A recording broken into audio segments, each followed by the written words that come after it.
Bonjour, bonsoir. Bonjour, bonsoir, ma maman. Ça dépend de ce que vous avez. Yanga ya binu susu madame villa na ili binu susu recette ya mokolo ya lelo ya oebe pissinanga o ai nanga au poivron rouge au matungulu tomate ambuma tomate ya oyo mafuta mbila tomate ya boîte oyo mwamba nangai mungwa na rappel. Ok, mokolo ya lelo tokosala pondu ya mwamba oyo eza pona pondu to eza pona biloko mosusu na kolamba. Pona pondu nanga na ko utiliser aubergine nanga yango oyo na kosalela poivron na kosalela ai na matungulu. Soko za pe na céleri okotia céleri pona pondu ekota biloko ebele na kati mais soif oyo nde ekota te na kati po eza tomate ya mbuma. Tokosalela pondu ya mwamba oyo nde mwamba na biso oyo tokosalela nga utiliser ming black cat oyo ezalaka without sugar oyo ezalaka na sugar te ya oyo nde nasalelaka mingi oyo bakomaka awa no added sugar and salt ya nalinga te oyo ezala sucre po eza ekota pondu quand même.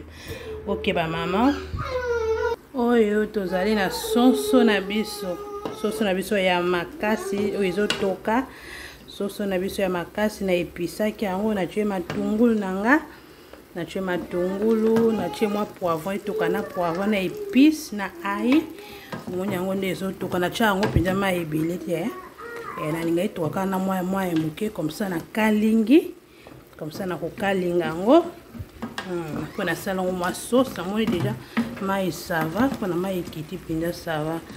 Ok, on va la brancher na xila boté la TV en tout cas quand tu veux savoir bon moi na ba recette ebele o pondu na biso nde tolobaki pondu na nga awa ezotoka pondu na ngai ezotoka ce que mai ekiti na tube épice na nga et sangana en tout cas ensemble pour la brancher vraiment bolanda tine bandelia bolanda vraiment tine bandeba mama ozala jamais déçu.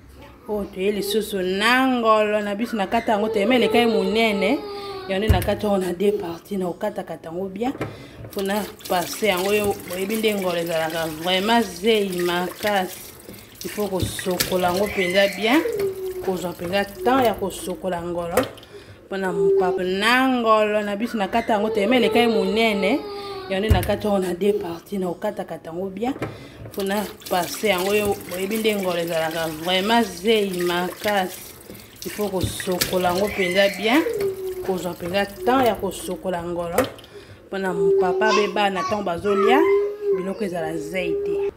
Oyo Thomson nanga ona kokata na kotia na kati ya pondu Thomson nanga yango ya mobimba na kopanza na kati ya pondu nanga na kopanza pino na pondu na ba épices nanga wana mosusu na lakisaki nde tozala mokolo tokosala pondu apamba batia mwamba na soso na biso ya makasi na ngolo na biso yango nde tokolia lelo.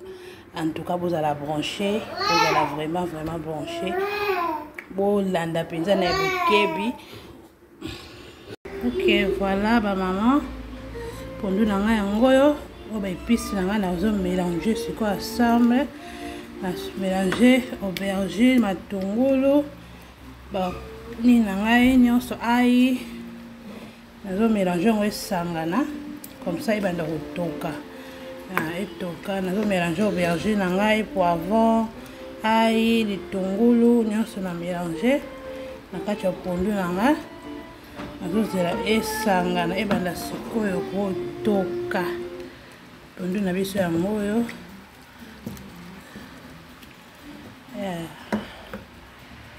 pondu na biso yango oyo oyo bambisi nanga naozela comme ça etoka pondu nanga etoka na panza bambisi nanga na kati ya pondu na ngai mwamba nanga déjà yango oyo na mélange yango na pondu nalingaka etoka ensemble na baépice ti ekolembisa pondu na mélange déjà mwamba na ngai na pondu mafuta ezalika mafuta yango eza nano ezotoka pondu na biso ya mwamba.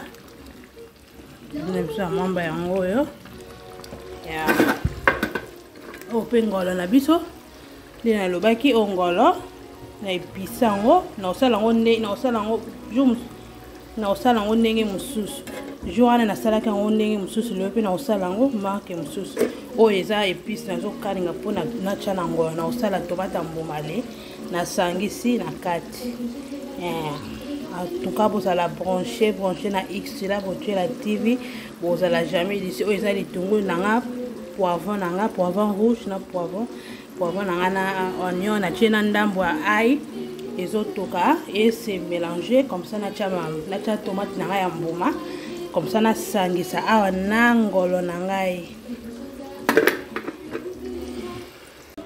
Ngolo na biso yango nasangisa yango na tomate ezotoka. Ngolo na biso yango oyo ezotoka. Okay.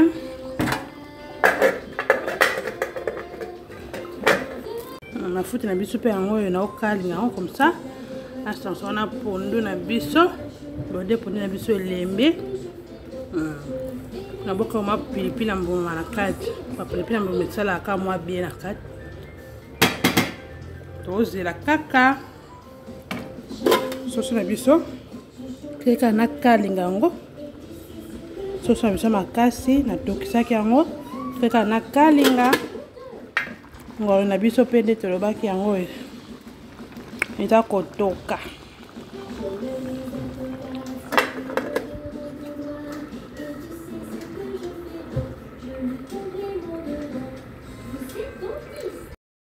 Nazosko mafuta na biso natya yango awa.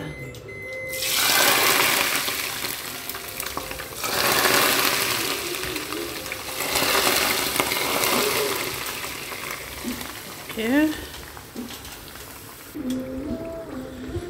Pondu na biso yango totyoko mafuta siko fu mafuta et se mélanger na pondu. Pondu pondu elembi makasi siko na tikela siko mafuta na pondu et se mélanger na kanga réchaud. À suivre. Soso na ngape yango ezokalingama. Pondu na ngape yango wana ebeli. Pondu na nga mwamba beli. Soso na biso yango oyo wana bandi kotoka te.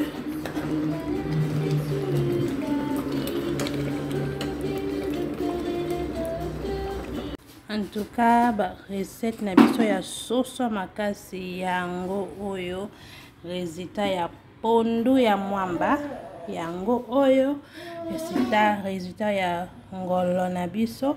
En tout cas ba maman to bolamba ngolo kolinga te panzana et moi na pe na sani esala bien. God bless you all who took the time watching me when I was cooking, who was really paying attention. May God bless you all. God bless you. May you try this research also by your place, for your children, for your husband. It will really be a pleasure. God bless you all. Merci na ba mama nyonso bazwaki tango na bango ya kolanda ngai oyo soso na biso pondu na biso ya mwamba oyo ngolo na biso. En tout cas bomeka pe repas oyo na ndako na bino mpona bapapa mpona bamama ekozala malamu. Nzambe apambola bino nyonso. Bye bye.